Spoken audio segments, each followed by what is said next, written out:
Alright, what's up everyone? It is Zombies here again, and today we're back with another team building video. So this is actually going to be a Trick Room team, focusing on Glastrier, as well as some other good Trick Room Pokemon like Dustclops, Primarina, Cresselia, Snorlax, etc. You'll see we have some returning Pokemon from our last Trick Room team with Articuno in Primarina and Nihilgo. Thought they did really well in that team and in the battle videos for it, so I wanted to include them again because I really like how they perform on a team like this. So this is just quick little general overview. You get to see the moves and stuff, and we're now going to go a little bit more in depth, break it down Pokemon by Pokemon, see the EVs, IVs, and just a little bit more information. Alright, so the first Pokemon we're going to be taking a look at here is Glastrier. It is one of the new legendaries from the DLC, and it has some rather strong base stats, with its only really downside being in very low speed. So it's kind of perfect for our Trick Room team. We're running Brave Nature to give it more attack while lowering its speed. Chilling Neigh is a fantastic ability, buffing our attack even further whenever we get a kill. It's basically just Beast Boost for attack, which is great. Weakness Policy I really like because it is a fairly bulky Pokemon. Another decent choice could be Assault Vest if you wanted to run something, another damaging move instead of Protect. But I've been liking the Weakness Policy. It seems like just a good way to get a sweep going with him real fast, especially once the Trick Room is set up.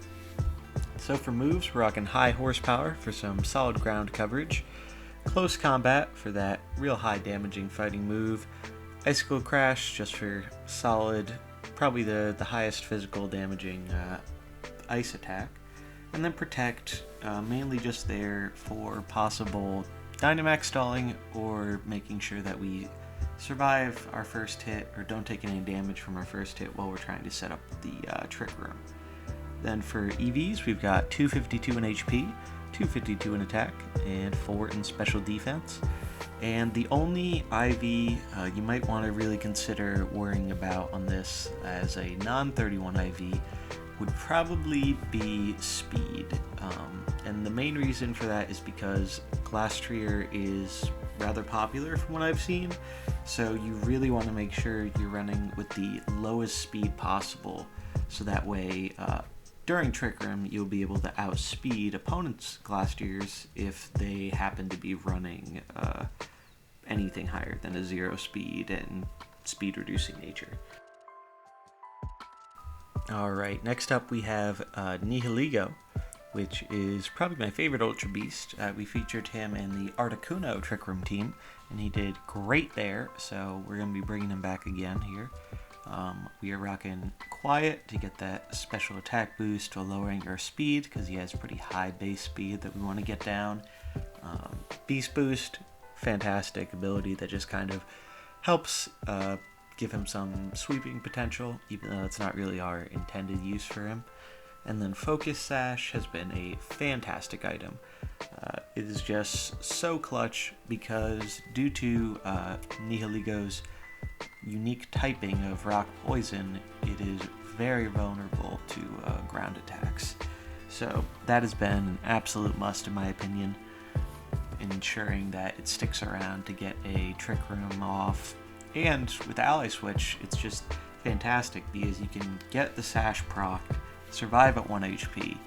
Oftentimes, opponents are not really expecting it to have Ally Switch, in my experience, and you can basically just prevent a hit, oftentimes on your Dynamax Pokemon,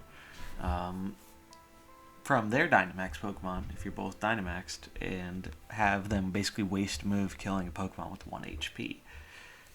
It's happened more than you would think, so I really like that about it. And then the other moves are just good coverage moves, good special attacks in Power Gem and Sludge Bomb for their rock and poison typings, respectively. Then we have the EVs here, pretty simple. 252 special attack, 244 HP, 12 special defense. And then IVs, Don't need any attack IVs, and you probably want 0 speed IVs as well to just really help get that speed stat down. Alright, and then next up we have Primarina for our fairy water type here.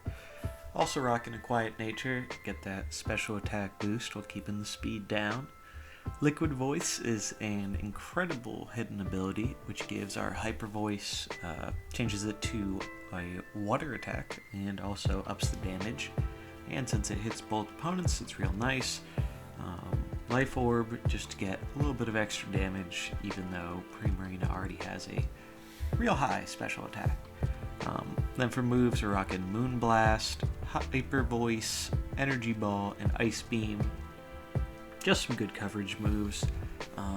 I would say that Energy Ball in particular has been really clutch in just helping avoid being walled by stuff like Tapu Fini, who otherwise really resists a lot of our other moves here. For EVs, we are rocking 252 in HP, 252 in special attack, and 4 in special defense. So we're really just trying to survive a few hits, if possible, and get out some very high damaging special attack. Now, Primarina's speed is low enough to where maybe you don't need 0 speed IVs. I think that's more of a personal preference here. And 0 attack IVs are nice for just avoiding confusion damage as an edge case scenario. But other than that, I think it's really down to your personal preference, whether you think 0 IV speed is beneficial or not here. Alright, let's check out the next one.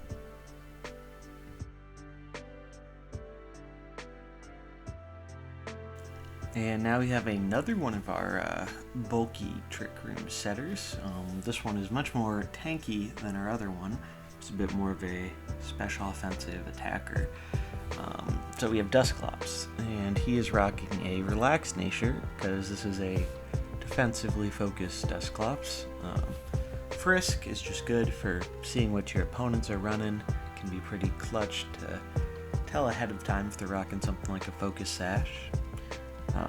Then we have Eviolite, obviously, because it's just best item for him here. Really no contest. Double up those defense and special defense. For moves, we have Will-O-Wisp to just kind of neuter physical attackers our opponents might have. Bulldoze is good because it can get the opponent's speed down in the case where maybe we don't have Trick Room up and we're trying to lower their speed.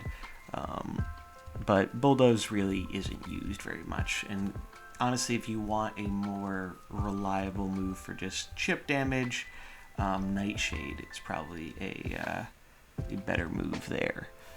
But that's personal preference. Then you have Pain Split, which is just good for keeping them alive, draining health from the opponents. And then lastly, we obviously have Trick Room to just get our dimensions switched, so we'll be going first more often than not. Then EVs, 252 in HP, 92 in defense, 164 in special defense. So he's real bulky. Opponents should have a pretty hard time taking him down, especially if they can't get rid of our Eviolite.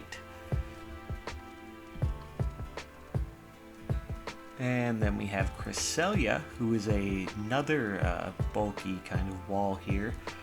So we're rocking the Bold Nature for that physical defense boost. Levitate as its only ability. And Leftovers to help just regain some health over the course of the battle since it's so tanky. For moves, rocking Ice Beam. It's just good coverage. Psychic for that stab attack. So we're actually running Trick Room on this crest too, and I don't know yet if that's going to be necessary or not. I'm kind of just trying it out for now.